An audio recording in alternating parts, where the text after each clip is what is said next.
கர்த்தருடைய பரிசுத்தமுள்ள நாமத்துக்கு மகிமை உண்டாவதாக. உபாகமம் 19ஆம் அதிகாரம் 5ஆம் வசனத்தில் நாம் வாசிக்கும் போது, ஒருவன் விறகு வெட்ட மற்றொருவனோடே காட்டில் போய் மரத்தை வெட்ட தன் கையில் இருந்த கோடாரியை ஓங்கும் போது இரும்பானது காம்பை விட்டு கலன்று மற்றவன் மேல் பட்டதினால் அவன் இறந்து போனான். அருமையானவர்களே, வாக்குத்தத்தம் பண்ணப்பட்ட தேசத்தில் இப்படி ஒரு சம்பவம் நடந்தால் நம் சொந்த ஜனங்கள் என்ன செய்ய வேண்டும் என்பதை கர்த்தர் அவர்களுக்கு உணர்த்த விரும்பின ஒரு சந்தர்ப்பத்தை குறித்து இங்கு நாம் வாசித்தோம். கர்த்தர் நம்மை அழைத்து வாக்குத்தத்தம் பண்ணப்பட்ட இந்த பூமிக்குரிய கானான் ஆகிய இந்த தேசத்திலேயே கர்த்தர் நம்மை நடத்தி கொண்டிருக்கிறார். ஒருவேளை இது போன்ற ஒரு சம்பவம் இந்த வாக்குத்தத்தம் பண்ணப்பட்ட தேசத்தில் நடக்கக்கூடுமோ? அருமையானவர்களே, இவைகளெல்லாம் சுய தோற்றமான பொருளை உடையதாயிராமல் இவைகளெல்லாம் தனக்குள்ளே ஆவிக்குரிய ஆழமான அர்த்தங்களை உடையவர்களாக காணப்படுகிறது. இங்கு விறகு வெட்ட காட்டிற்கு போகிற ஒரு மனுஷனை குறித்து வாசிக்கிறோம். பிரயாசப்படவும் கஷ்டப்படவும் அதன் பலனை அனுபவிக்கவும் விரும்பின ஒரு மனுஷனை குறித்து இங்கு நாம் வாசிக்கிறோம். அருமையானவர்களே, நாமும் கூட ஒவ்வொரு நாளும் பிரயாசப்படுகிறோம். எப்படியாகிலும் அதன் பலனை அனுபவிக்க வேண்டும் என்று பிரயாசப்படுகிறோம். விதையை விதைக்கிறவன் நான் விதைப்பதில் பலனடைவேன், பங்கடைவேன் என்ற நம்பிக்கையோடு விதைக்கிறான்.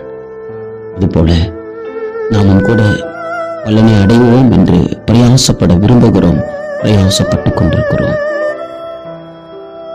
இந்த மனுஷன் காட்டிற்கு போய் தன் கையை வாங்கும் போது உடரியானது அதன் காம்பை விட்டு கலன்று போனது.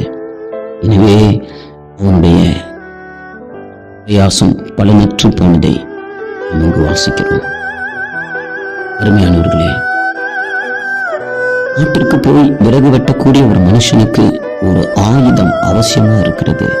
எனவே அவன் கோடாரியை கொண்டு போகிறான். அதுபோல பிரயாசப்படுகிற நமக்கு அதன் பலனை அனுபவிக்கும்படியாக ஆவிக்குரிய அனுபவங்கள் அவசியமாக இருக்கிறது. அருமையானவர்களே, ஆபிரகாமை அழைத்தது போல கர்த்தர் நம்மையும் அழைத்தார். நம்மை குறித்த அவருடைய நோக்கத்தை நாம் அறிந்து கொண்டு நம்மை குறித்த அந்த பிதாவுடைய அந்த நோக்கத்தின்படி தனித்துவமாக நாம் பெற்றுக்கொள்ளக்கூடிய வெளிப்படுத்தல்கள், அவைகள் மூலமாய் நமக்கு உண்டாகிற விருப்பங்கள், இவைகளே குறிக்கோள்களாக லட்சியங்களாக மாறுகிறது. இந்த தனிப்பட்ட குறிக்கோள்கள், தனிப்பட்ட வெளிப்படுத்தல்கள் தான் நமக்கு ஒரு பெரிய லட்சியமாக மாறுகிறது. அந்த லட்சியம்தான் தரிசனமாக மாறுகிறது.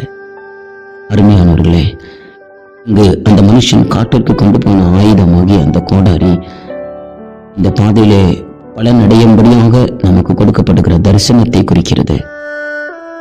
நாம் நம்முடைய தரிசனத்தை காத்துக்கொள்ள தவறும் போது தரிசனம் இல்லாத இடத்தில் ஜனங்கள் சீர்கெட்டு போவார்கள் என்று வாசிக்கிறோமே. நம்முடைய வியாசம் சீர்கெட்டு போவதாய் காணப்படும். எனவே நம்முடைய தரிசனத்தை நாம் காத்துக்கொள்ளுகிறவர்களாக காணப்பட வேண்டும்.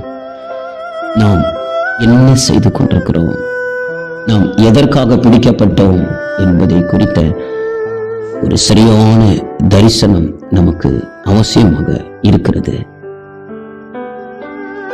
இந்த தரிசனம் தவறும் போது, இந்த குறிக்கோள்கள் தவறும் போது, இந்த லட்சியம் தவறும் போது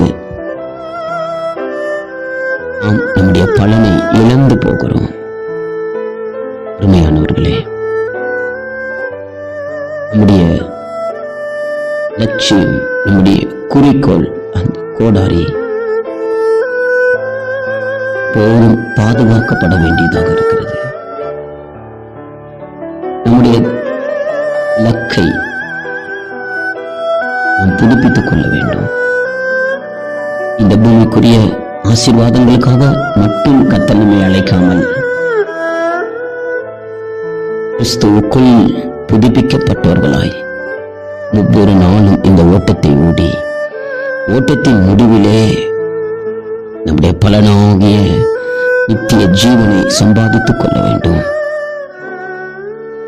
உண்மையில் வாழும்போது கிறிஸ்துவுக்கு ஒப்பான ஒரு ஜீவன், ஒரு மரணம், இவைகளை பெற்று கர்த்தருடைய வருகை தாமதமானால், அவர் வரும்போது அதற்கு முன்பாக கர்த்தருடைய வருகை தாமதமானால் அவரை சந்திக்க நம்மை நாம் ஆயத்தப்படுத்திக் கொள்ள வேண்டும். அவர் வரும்போது தைரியத்தோடு அவரை சந்திக்க வேண்டும். எப்படியாகிலும் அவருடைய வருகையிலேயே நாம் எடுத்துக் கொள்ளப்பட வேண்டும். இந்த ஒரு இலக்கோடு நாம் எதற்காக பிடிக்கப்பட்டோமோ என்கிற அந்த வெளிச்சத்தோடு நாம் பிரயாசப்படுவோம். என்று நம்முடைய பிரயாசங்கள் ஒவ்வொன்றும் ஆசீர்வதிக்கப்பட்டிருக்கும். அப்படி நாம் நம்முடைய தரிசனத்தை இழந்து போகும்போது, கோடாரி காம்பை விட்டு கலன்ற போது நாம் விட்டை விட்டு அலைகிற குருவியை போலவும், ஊருக்குள் போகும் வழியை அறியாத மூடனை போலவும், நீரற்ற மேகங்கள் போலவும் நாம் அலைந்து திரிகிறவர்களாக காணப்படுகிறோம். அவர்கள் முழுவதும் பிரயாசப்படுகிறோம். இரவிலே நித்திரையில் இன்றி, சமாதானமின்றி எல்லாம் வருந்திக் கொண்டிருக்கிறோம்.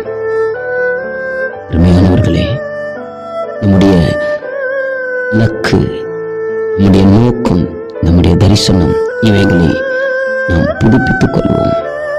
இதை கேட்டுக்கொண்டிருக்க நம்முடைய இருதயத்திலே ஒரு பாரம் உண்டாகிறதா? இந்த பாரத்திலிருந்து நம்முடைய பிரயாசத்தை அனுபவிக்க முடியவில்லையே. கோடாரி காம்பிலிருந்து கலன்று போனதே. தன்னோடு கூட இருக்கிற, என்னோடு கூட இருக்கிறவர்களும் என் நிமித்தம் பாடுபடுகிறார்களே என்று நினைத்து நீங்கள் வருந்திக் கொண்டிருக்கிறீர்களா? இப்பொழுது உங்கள் இதயத்தின் ஆழத்திலிருந்து ஒரு பெருமூச்சு வரட்டும். கட்டுண்டவர்களின் பெருமூச்சை கேட்கிறவர், நம்முடைய பெருமூச்சுக்கு பதில் கொடுக்கிறவராக இருக்கிறார். நம்மை அழைத்தவர் நம்முடைய தரிசனங்களை எல்லாம் புதுப்பித்து தருவார். சமாதானத்தோடு